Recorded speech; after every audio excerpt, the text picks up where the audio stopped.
Parte final de Referente Jurídico. Estamos conversando con el doctor Wilber Espino Medrano, asesor en gestión procesal penal de la Dirección General de Defensa Pública y Acceso a la Justicia del MINJUS.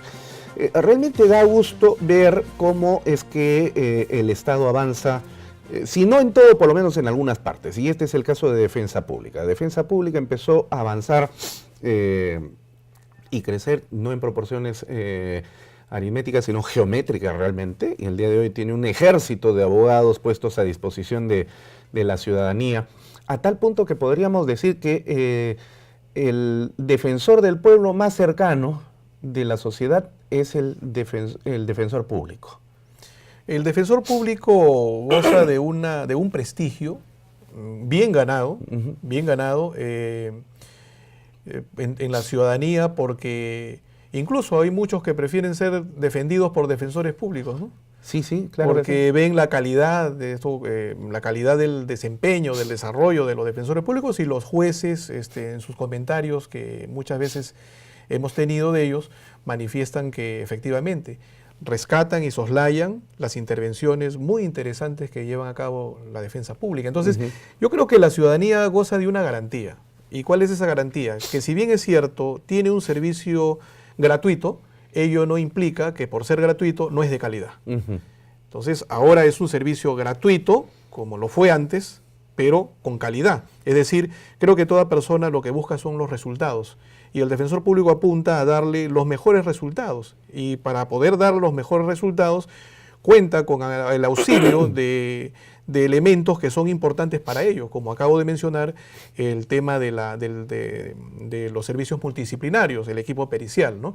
Creo que un abogado, cuando cuenta con el apoyo pericial, posee una visión más concreta, una visión más fina de lo que significa el caso que tiene en sus manos, cómo lo va a desarrollar, cómo va a enfrentar, eso sumado lógicamente a la estrategia de defensa que tiene que aplicar, ¿no? Claro, porque en el modelo acusatorio el abogado ya no simple y llanamente pues es el letrado que se presenta a juicio y participa o no, sino que tiene que presentar una teoría del caso. Y para poder elaborar una teoría del caso, que es la que finalmente va a defender a lo largo de todo el proceso penal, desde las diligencias preliminares, la investigación preparatoria, la etapa intermedia y finalmente el juicio, para formular, reitero, la teoría del caso, son necesarias dos cosas. Uno, en primer lugar, que posea un dominio a nivel de experto de la teoría del delito. Abogado que no conoce teoría del delito no puede formular teoría del caso. Así es. Y lo mismo sucede con el fiscal, que finalmente es abogado. Y dos, que para poder sustentar la teoría del caso y generar este proceso de subsunción de hechos en los tipos penales, es necesario demostrar y probar lo que se está afirmando.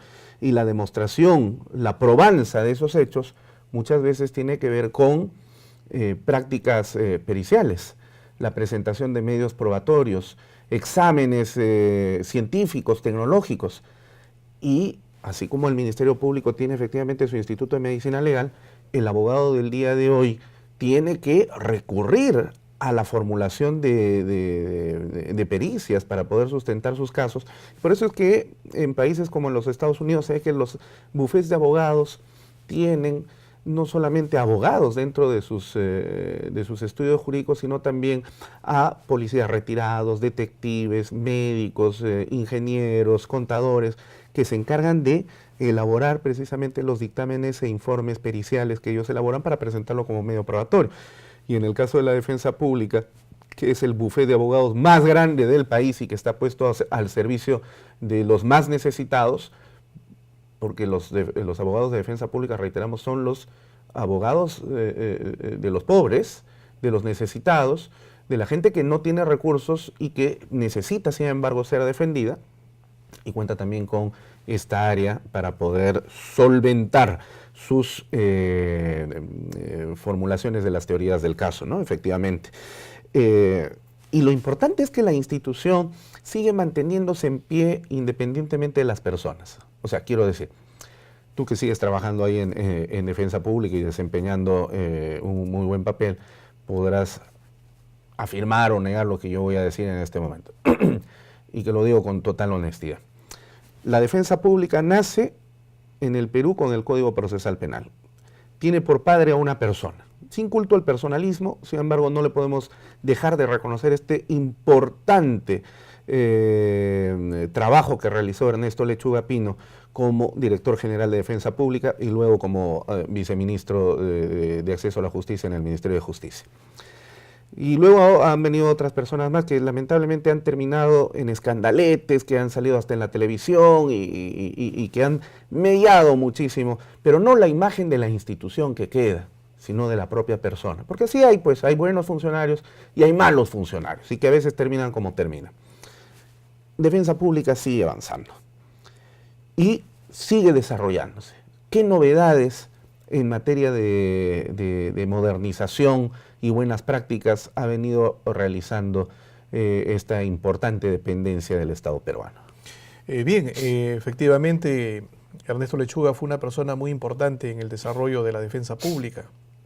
Tuve el honor de trabajar a su lado como asesor cuando él desempeñó el cargo de director general de Defensa Pública y de quien también aprendí mucho.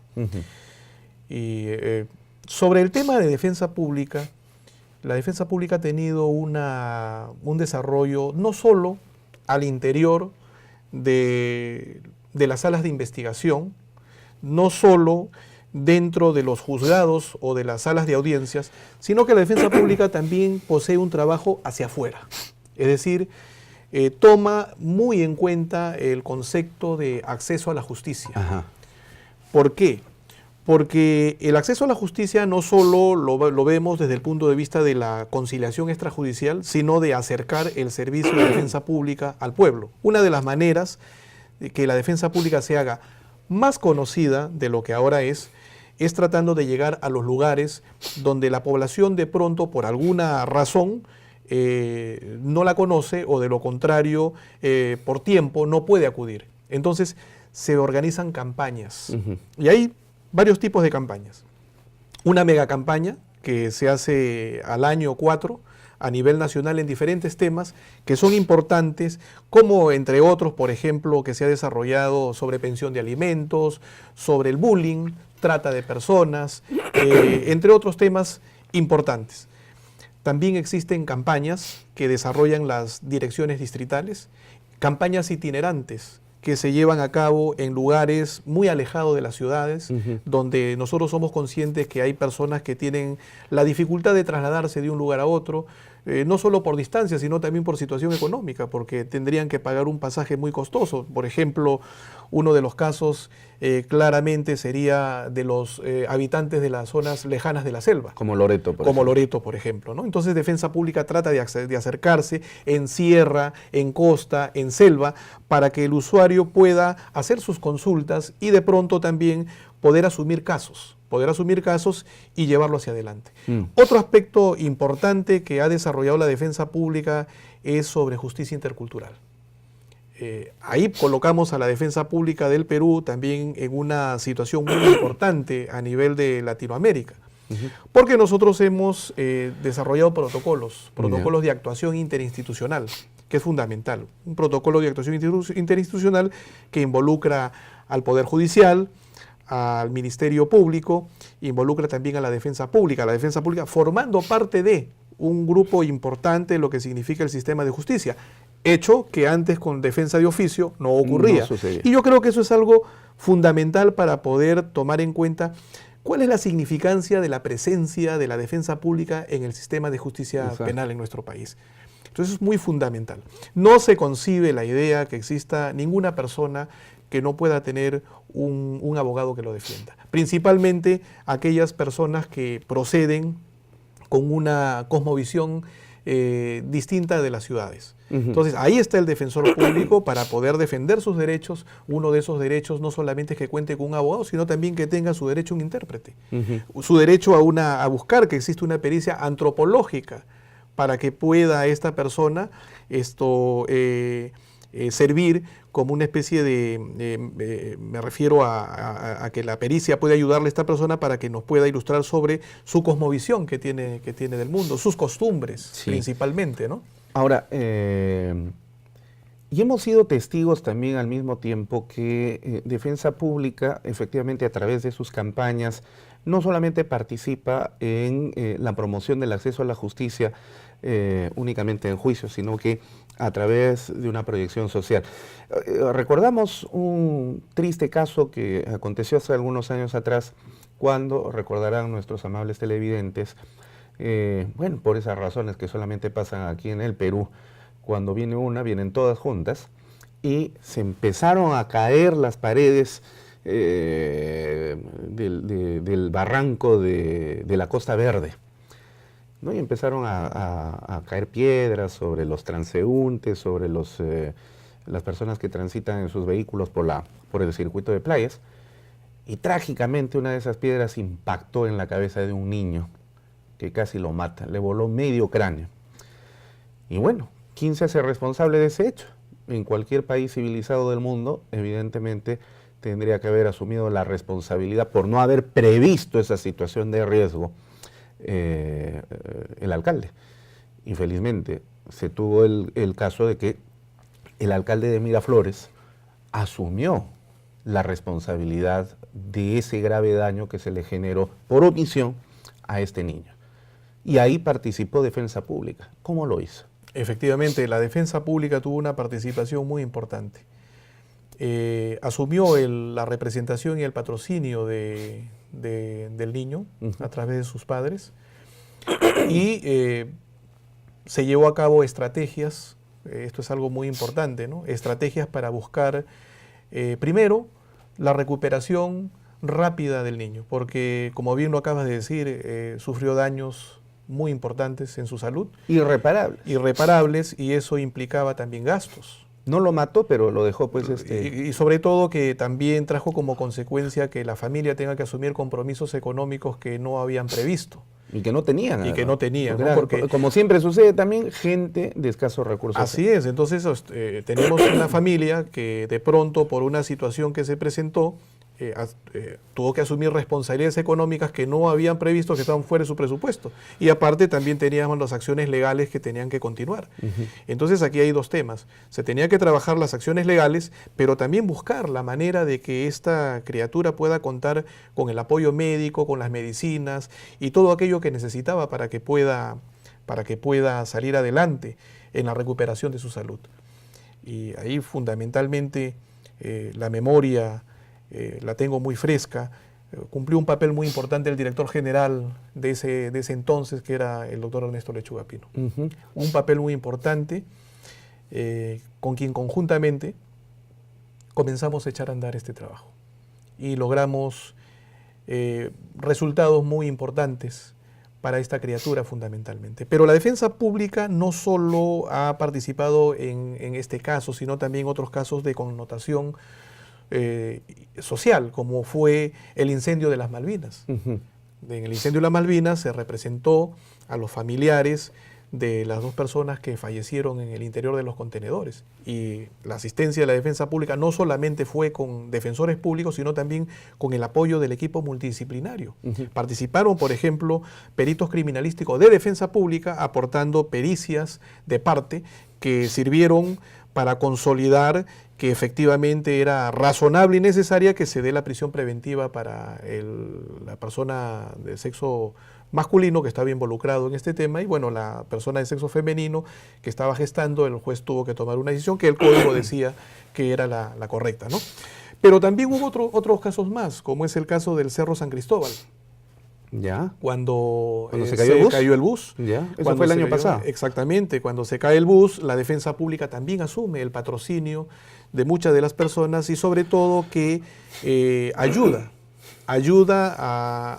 en el tema de los trámites de los cadáveres de los extranjeros, principalmente chilenos, para que puedan ir a su país. O sea, tiene una participación muy importante. También otro caso que ha intervenido es en defensa, por ejemplo, de niños o niñas que aparecen víctimas de violencia sexual y que están en las primeras planas de los programas televisivos de periodismo, como también en los casos de feminicidio.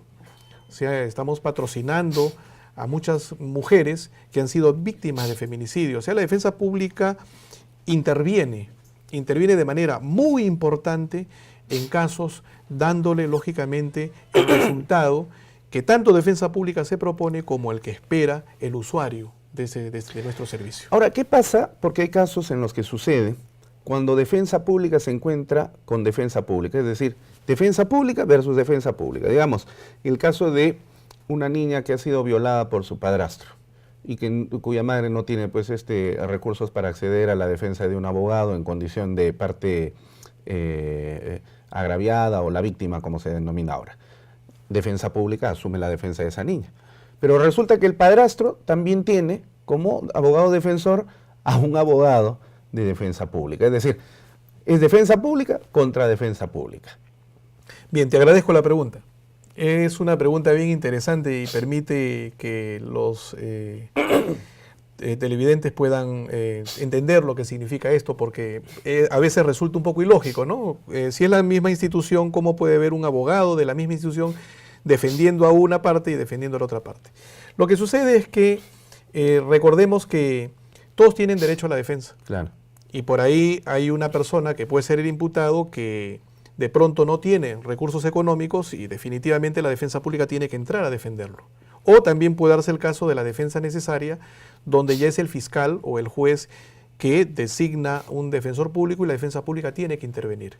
Pero por otro lado tenemos también a la víctima y nosotros poseemos defensores públicos de víctimas. Entonces, en este caso, cada uno de nuestros profesionales cumple su labor dentro del marco legal que le corresponde. Entonces, cada uno defiende los derechos de las partes que están a su cargo. El imputado a través de su defensor público y el defensor público defendiendo los derechos del imputado, que es la garantía del debido proceso, la garantía del derecho a la defensa, porque recordemos que la persona todavía goza del principio de presunción de inocencia, todavía no hay sentencia. No podemos llamarlo culpable. Claro. ¿No? Y por otro lado, la víctima, la presunta víctima, que también tiene derecho de ser defendida. Claro. Entonces, acá hay que ver algo también muy importante, en el sentido de que ahora el fiscal tiene un aliado, y el aliado del fiscal, en el buen sentido de la palabra, vendría a ser el defensor de víctimas. Porque el fiscal investiga el caso y el defensor de víctimas también contribuye en dicha investigación, buscando de que el caso se acredite para que pueda, lógicamente, lograr lo que su legitimidad lo impulsa a buscar, ¿no es cierto? Sí. Que es el resarcimiento. Entonces, no hay un aspecto de contradicción, sino más bien lo que existe son funciones debidamente separadas, profesionalmente realizadas. Ahora, para terminar, no se comprende mucho por parte de la ciudadanía, porque la ciudadanía pues tiene a veces una cosmovisión, no sé cómo decirlo sin que caiga mal, un poco decimonónica, si queremos ser un poco barrocos en los términos, en el siguiente sentido. Cuando se encuentra a un funcionario público en situación de corrupción, la ciudadanía casi está pidiendo ya la pena de muerte. Poco más que le echen gasolina y que lo prendan. Ajusticiamiento popular. Y bueno, es un ser humano y tiene que ser procesado y por lo tanto tiene derecho, entre otros, a ser defendido. Y hay funcionarios públicos que, a pesar de que se presume que tienen los recursos, sin embargo, a veces no sucede eso. Y entonces eligen la defensa de defensa pública. Y entonces defensa pública se convierte en abogado de lo más odiado de la sociedad, del corrupto o del violador o del asesino. Pero como lo ha señalado, porque tiene que cumplir su papel. Pero en estos casos el defensor está, yo sé que es una pregunta quizás fastidiosa, pero tengo que hacerla. ¿Busca la absolución de su cliente o busca justicia? Lo cual implica de que probablemente tenga que aceptar una condena y tratar de rebajarle un poquito. ¿Qué es lo que busca defensa pública como institución o el defensor público como parte de la institución? En un minuto, porque se nos va el tiempo. Cada institución tiene sus responsabilidades. Si a una persona se le imputa la comisión de un delito, el Ministerio Público tendrá que probarlo. Y la defensa pública lo que debe de hacer es su trabajo, que viene a ser que se garantice el debido proceso y que si una persona pues se dice que es culpable, tendrá que probárselo. Claro. En caso de que no exista prueba, tendrá que ser absuelto. Muy bien. Estimado Wilber, te agradecemos mucho por tu colaboración y presencia en Referente Jurídico, que nos ha ayudado a comprender mejor cuál es el papel de una institución tan importante como es Defensa Pública. Mis agradecimientos a todos ustedes por la invitación. Y bueno, la defensa pública siempre está al servicio de las personas más necesitadas y de escasos recursos económicos. En otra oportunidad, si gustan, seguimos conversando. Magnífico, muchísimas gracias. Antes de terminar el programa el día de hoy, queremos, en nombre de la Academia de la Magistratura, del señor presidente del Consejo Directivo, el doctor Gonzalo Chávarri Vallejos, nuestro director general, Ernesto Lechuga Pino, quien les habla, director académico, y también todo el personal funcional, administrativo y asistencial de la Academia de la Magistratura, transmitir al Ministerio Público a través de la figura del doctor Pablo Wilfredo Sánchez Velarde, el fiscal de la Nación, un personaje muy reconocido en el mundo académico y también funcional del país, nuestro saludo afectivo en este 37 aniversario de creación constitucional de tan importante órgano autónomo del Estado peruano como es el Ministerio Público Fiscalía de la Nación, que cumple un papel tan trascendente en la consolidación del Estado constitucional de derecho. A pesar de los ataques, a pesar de las propagandas negras en contra de los miembros integrantes del Ministerio Público, nosotros con mucho respeto les reconocemos el trascendente papel y la gran labor que cumple cada uno de los miembros de nuestra Fiscalía, que es nuestra Fiscalía peruana, en beneficio de la democracia, del Estado de Derecho y por supuesto de la pacificación nacional, que es una tarea en la que todavía seguimos inmersos. Feliz cumpleaños, Ministerio Público, este 12 de mayo, y feliz día al fiscal del Perú, que también es su día. De esta manera llegamos entonces a la parte final de Referente Jurídico, en nombre del señor Fiscal Supremo, que también estará celebrando el Día del Ministerio Público, Gonzalo Chávarri Vallejos, presidente del Consejo Directivo de la Academia de la Magistratura.